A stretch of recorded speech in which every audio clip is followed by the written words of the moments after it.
আপনাদের মনে করেন যে প্যান্ট ধরে পিছনে পিছনে আজকে চ্যানেল ডিওর প্রিয় শ্রোতা দর্শক শ্রোতাদেরকে আজকে এমন একজন ব্যক্তিত্বের সাথে পরিচয় করিয়ে দিব, আমাদের আলমডাঙ্গার অত্যন্ত প্রিয় ভাজন বড় ভাই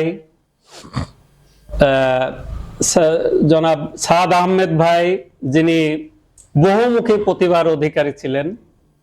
উনি একসময় অত্যন্ত জনপ্রিয় একজন ছাত্র নেতা ছিলেন। উনি জাতীয়তাবাদী ছাত্র দল আলমডাঙ্গা থানা শাখার সভাপতি ছিলেন এবং আমার বড় ভাই মরহুম আমিনুল ভাই ইসলামের সাথে একসাথে ওনারা রাজনীতি করতেন। উনি অত্যন্ত স্বনামধন্য, অত্যন্ত জনপ্রিয় একজন নাট্য ব্যক্তিত্ব। পরবর্তীতে উনি ওনার কর্মজীবন শুরু করেন পৌরসভা এবং গাজীপুর সিটি কর্পোরেশনের হেলথ অফিসার হিসাবে ওনার কর্মজীবন উনি শুরু করেছিলেন। তো আমার সাথে ওনার বড় ভাইয়ের দীর্ঘদিন পরে দেখা, তো সেই দীর্ঘদিনের পরে আজকে আমার সাথে দেখা, আজকে আমি খুবই নিজেকে সৌভাগ্যবান মনে করছি।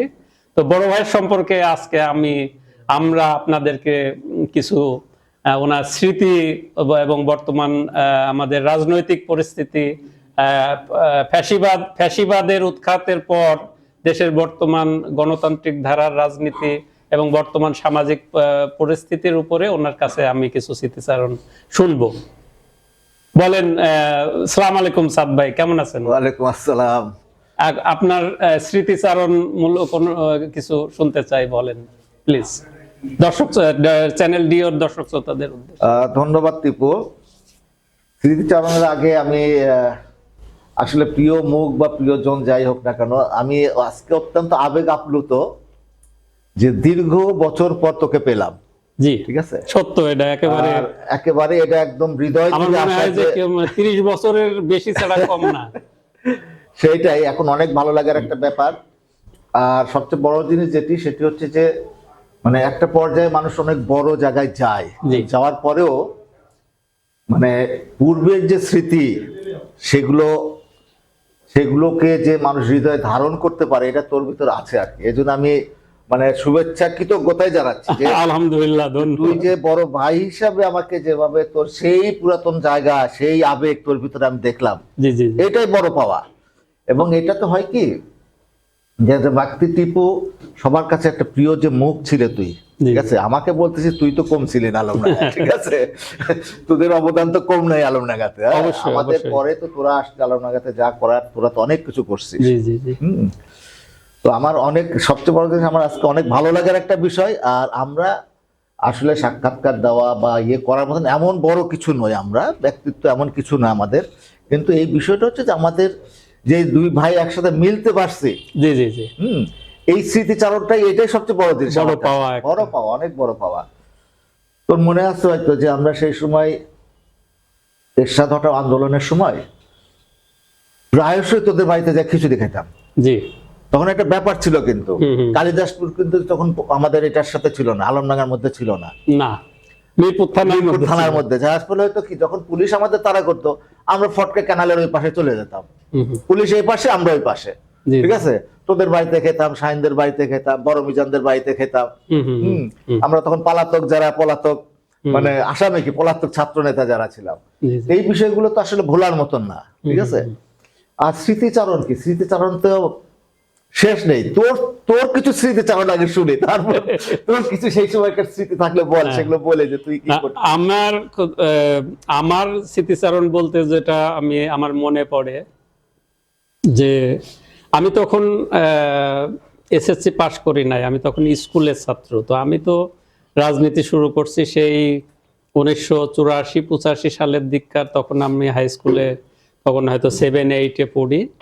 তখন আপনারা এই যে ছাত্র রাজনীতি করতেন আলমডাঙ্গা, মনে করেন যে কলেজে, আলমডাঙ্গা উপজেলায় আপনারা খুব দাপটের সাথে আপনারা মনে করেন যে নেতৃত্ব দিতেন। আপনাদের সাথে হালসার থেকে ছেলে মেয়েরা আসতো, তারপরে মনে করেন যে মুন্সিগঞ্জের থেকে ছেলেমেয়েরা আসতো, এদিকে হাটদি, এদিকে গাংনি, এদিকে হাটবোয়ালিয়া, এদিককার ছেলেমেয়েরা আসতো।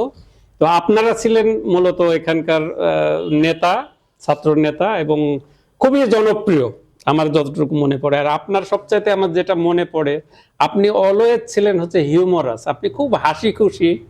আপনি ওই যে নাটক করতেন, হ্যাঁ, দর্পণ থিয়েটার না, দর্পণ থিয়েটারের নাটক করতেন, দেখতে যেতাম। আপনার অভিনয় দেখলে মানুষ হেসে মানে গড়ায় পড়তো একেবারে। এই তারপরে দেখা গেল একবার আমার মনে আছে যে আলমডাঙ্গা কলেজে একবার কি একটা কারণে যদি বোধহয় কেউ একজন মনে বোমা টুমা পটকা ফুটাইছিল, তো এটা 1987 সাল বা 88 এরশাদ হটাও আন্দোলন, তখন তুমুল এরশাদ হটাও আন্দোলন। তো তখন মনে করেন যে দেখলাম যে পুলিশ এসে আপনাদেরকে সব ছত্রভঙ্গ করার জন্য চেষ্টা করলো। তখন আমিনুল ভাই, আজম ভাই সহ আপনারা সব আমাদের কালিদাসপুরের বাড়িতে চলে গেলেন। হ্যাঁ, হালসাত ছেলেপিলেরা বললো যে আমিনুল ভাই আপনাকে সাথে আমরা মনে করেন যে আমরা মানে সবসময় আমরা বিপদে আপদে থাকবো, এবং কালিদাসপুরে যাওয়ার উদ্দেশ্য যে যাতে ওই যেহেতু এটা আলমডাঙ্গা থানার মধ্যে না, সেহেতু পুলিশ যাতে ডিস্টার্ব করতে না পারে। এই আর আপনার সাথে তো প্রতিদিনই প্রায় আমিনুল ভাইয়ের বাসায়, থানাপাড়ার বাসায় দেখা হতো, আপনারা আসতেন প্রতিনিয়ত। আবার আপনাদের ওই যে আনন্দধামের বাড়িতেও আমরা মাঝে মাঝে যেতাম। এইটাই সে সময়কার স্মৃতি মনে পড়ে। তবে আপনারা যখন চলে গেলেন আলমডাঙ্গা ছেড়ে, বিশেষ করে চাকরির জন্য গেলেন, তখন কিন্তু খুব মিস করতাম আপনাকে, যে একজন বড় ভাই, খুবই দলের একজন, খুব মানে উনি দলের একজন ডাইহার্টেড একজন পার্সন ছিলেন, উনি দল ছেড়ে উনি চাকরিতে চলে গেলেন। এটা কিন্তু খুব মনে পড়তো আর কি, মিস করতাম। সেটা জীবিকার তাড়নায় যেতে হয়েছে। তুমি যেমন ছাত্র নেতা হিসাবে তোমার মানে অসংখ্য স্মৃতি এখানে আছে, অনেক স্মৃতি আছে। ছাত্র নেতা হিসাবে আমাদের যাবার পরে তোমরা এখানে অনেক কিছু করছো। তোমার স্মৃতিচারণে একটা জায়গায় এসে আমি একটু তোমাকে বলি, সেটা হচ্ছে যে বিএনপি বা জাতীয়তাবাদী দলের সেই সময় যারা আমরা ছিলাম, আমি একদম গভীর শ্রদ্ধার সাথে প্রথমে স্মরণ করতে চাই আমাদের বড় ভাই আমিনুল ভাইকে। আমি তার রুহের মাগফিরাত কামনা করছি। এবং আজকের আমি যে সাদ আহমেদ, এটা কিন্তু আমিনুল ভাইয়ের দেওয়া। এই নামটা কিন্তু আমিনুল ভাই আমাকে দিয়েছে। আচ্ছা, আমার নাম মূলত আরশাদ হোসেন, কিন্তু আরশাদ হোসেন সাদ, রাইট। আমিনুল ভাই আমাকে ডাকতো সাদ আহমেদ। সাদ আহমেদ বলতে বলতে সেই সাদ আহমেদ এটাই হয়ে গেছে সাদ আহমেদ। অনেকদিন পরে, সে সময় তো আমিনুল ভাইয়ের সাথে তো মানে তার বিয়ে দেওয়ার থেকে শুরু করে, বিয়ে খাওয়ার থেকে শুরু করে সবকিছুই আমরা। জি জি। হ্যাঁ, তোরা আসছিস, তোরা পরিবারের সদস্য, কিন্তু তার চেয়ে আমাদের অবস্থান কম ছিল না, না কোনো অংশেই না। আমিনুল ভাইয়ের ওখানে আমাদের হচ্ছে ভাত বাড়ি। সেদিন আমি একটা ঘটনা বলি, আমি জানি না এটা প্রচারের দরকার আছে কিনা, এমনি জাস্ট আমি তোর সাথে আড্ডাটা দিচ্ছি আর কি, ঠিক আছে। সেদিন আমার দোকানে দুটা মেয়ে এসছে, একটা ছোট বাচ্চা নিয়ে এসে। বাচ্চাটা অনেক ভালো, আমি ওর সাথে আদর টাদর করতেছি। আমার দোকানে আবার বাচ্চাদের খেলার জিনিসপত্র ছিল। দুটা মেয়ে অনেকক্ষণ কফি খাচ্ছে, ঘুরছে ফিরছে, এটা সেটা দেখতেছে। তারপরে আমি কথা বিয়ে করলাম, তো বাড়ি কোথায়, হ্যান ত্যান। তো তখন ওই মেয়ে দুটা বলতেছে যে আমার বাবার নাম আমিনুল। হ্যাঁ, তো কোন আমিনুল? বলছে থানাপাড়ার আমিনুল। আমার এখন এই হচ্ছে, আমার চোখে পানি চলে আসছে অলরেডি, মানে গায়ের লোম টোম। হ্যাঁ, আমি অলরেডি কান্না করে দিছি। মেয়ে দুইটা তো ওরা দাঁড়ায় গেছে, কি ওরা থেকে কি আঙ্কেল কি হয়েছে, কি হয়েছে? আমি তো চোখ দিয়ে পানি পড়তেছে অনবরত। মানে আমার যে উপলব্ধি, আমি জানি না এটা আসলে প্রচারেরও দরকার নেই, এটা আমি আমার ফিলিংসটা বলতেছি আর কি। হ্যাঁ, এত ইয়ে লাগছে যে এতদিন পরে এটা আমার কাছে একটা অপরাধ বোধ কাজ করছে। হ্যাঁ, এবং মানে আপন জনকে ফিরে পাওয়ার যে বিষয়, এটাও কাজ করছে। আমিনুল ভাই আজকে নাই, আমাদের উচিত ছিল তাকে আমাদের খোঁজ নেওয়া, ইয়ে করা। আমরা তো কিছুই করি নাই, এটা একটা অপরাধ বোধ কাজ করছে। পরের দিন আবার ওদের সাথে কথা বললাম, পরে একদিন পরে ভাবি এসে দেখা করে গেল। অনেক মজার একটা ব্যাপার আর কি। হ্যাঁ, আমার প্ল্যানটা এরকম যে আমাদের সাবেক যারা ছাত্র নেতা বা সেই সময়কার যারা ছাত্র দলে ছিল, যুব দলে যারা ছিল, সবার যদি আমি সম্ভব হয় সবাই মোবাইল কালেকশন করে ছোট পরিসরে হলেও আমিনুল ভাইকে আমি একটু আনতে চাই। খুবই একটা ভালো চিন্তা আপনাকে আসা উচিত আর কি। আমি মনে করি যে এটা ছাড়া বিএনপির এখনকার যারা নেতৃত্ব দিচ্ছে তাদের মাথায় এই জিনিসটা আসা উচিত যে একটা মানুষকে আমরা তার যথাযোগ্য সম্মান দিতে পারিনি আমি মনে করি। এবং এখন যারা বিএনপি করতেছে, এই যে আমাদের এখন যারা আমাদের ছোট ভাই যারা, এই যে পিন্টু, এরা তো আমাদেরই গড়া, আমিনুল ভাইয়ের গড়া, আমাদের গড়া, তাই না? আমাদের পরবর্তীতে তারা আসছে, এরাও কিন্তু ভালো একটা অবস্থানে আসছে, ভালো এরা রাজনীতি বোঝে, আমি এদেরকে সাধুবাদ জানাই, আমাদেরই ছোট ভাই ভালো।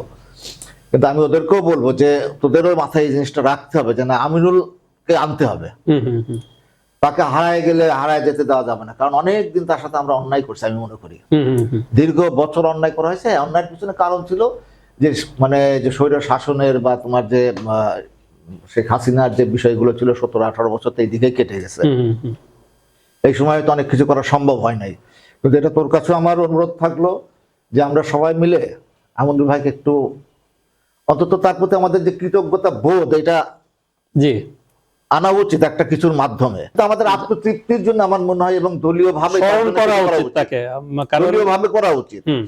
কারণ এই যে আপনি যে কথাটা বললেন, মানে আমার সত্যিকার অর্থেই আমি আমার হৃদয়টা মনে করেন যে আমার তো ভিতরে রক্তক্ষরণ হয়।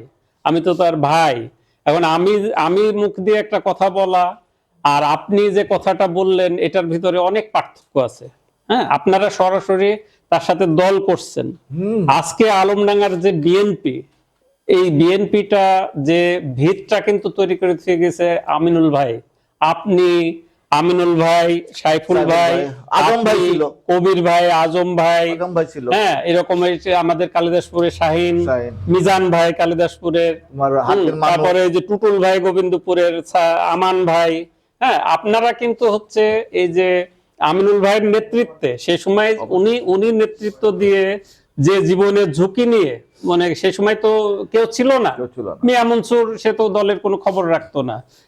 মীর মহি ভাই কিন্তু সেই সময় দলের সরাসরি ছিল না, টিলু ভাই ছিল না। হ্যাঁ, তখন কিন্তু এই কয়জন যায় আমি যাদের নাম বললাম, আপনারা এই যে মিন্টু ভাই গনিমিয়ার ছেলে, এখন ইতালি থাকে, আপনারাই ছিলেন মেন। তো আমরা কিন্তু ওই আপনাদের মনে করেন যে প্যান্ট ধরে পিছনে পিছনে মাঝে মাঝে আসতাম, এটাই। তাছাড়া আমরা তো তখন ছোট, আমরা তখন এসএসসিও পাস করি নাই। আমি উইন করলাম 2000 ভোটে, কিন্তু না, আমি 2 লাখ ভোটে উইন করতে চাই। সেটা এই জায়গায় আমাদের টার্গেটটা তো এটা থাকা উচিত।